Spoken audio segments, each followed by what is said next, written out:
Hi green world എന്നാണ്. ഇന്ന് ഞാൻ പരിചയപ്പെടുത്താൻ പോകുന്നത് കൊക്കോപിറ്റ് കട്ടകൾ ഇങ്ങനെ യൂസ് ചെയ്യാനാണ് കേട്ടോ. അപ്പം ഇത് 1 kg കൊക്കോപിറ്റ് കട്ടയാണ് കേട്ടോ. ഞാനത് മേടിച്ചത് മീഷോന്നാണ്. അപ്പം മീഷോയിൽ 1 kgക്ക് ഓഫറിന് കിട്ടിയാണ് കേട്ടോ. നമ്മൾ ഷോപ്പിലൊക്കെ അത്യാവശ്യം റേറ്റ് ഉണ്ട് തോന്നുന്നു. 1 kgനൊക്കെ റേറ്റ് ഉണ്ട്, കട്ടയ്ക്ക് റേറ്റ് ഉണ്ട് കേട്ടോ. പിന്നെ നമ്മളിത് യൂസ് ചെയ്യണം, ഞാൻ അധികം പ്ലാന്റ്സിൽ കൊക്കോപിറ്റ് യൂസ് ചെയ്യാറില്ല. പക്ഷേ കൊക്കോപിറ്റ് യൂസ് ചെയ്താൽ മണ്ണ് കുറച്ചും കൂടെ ലൂസായി കിട്ടും. പിന്നെ അതുപോലെ തന്നെ വാട്ടർ കണ്ടൻറ്റ് എപ്പോഴും വെള്ളത്തിൻ്റെ ഈർപ്പുണ്ടായിരിക്കും. അപ്പം ഇങ്ങനെ ഇട്ടുണ്ടാവും, അത് ഭയങ്കര ഡ്രൈ ആയിട്ട്.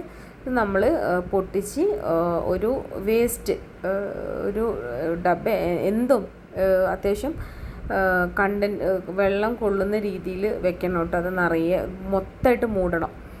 അപ്പം ഇത് പൊങ്ങി ഇങ്ങനെ വരും, ഒത്തിരി ഉണ്ടാവും.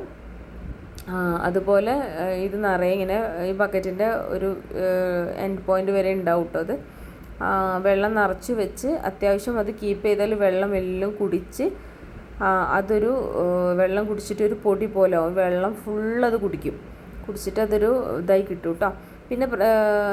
പിന്നെ നമുക്കത് നോർമലി യൂസ് ചെയ്യാം. പിന്നെ ഒരു വേറെ ഇമ്പോർട്ടൻ്റ് എന്ന് പറഞ്ഞാൽ അലർജി ഉള്ള ആൾക്കാർ ഗ്ലൗസും മാസ്കും യൂസ് ചെയ്യാൻ ശ്രമിക്കുക. ഇഷ്ടമാണെങ്കിൽ ലൈക്ക് ചെയ്ത് സപ്പോർട്ട് ചെയ്യണേ.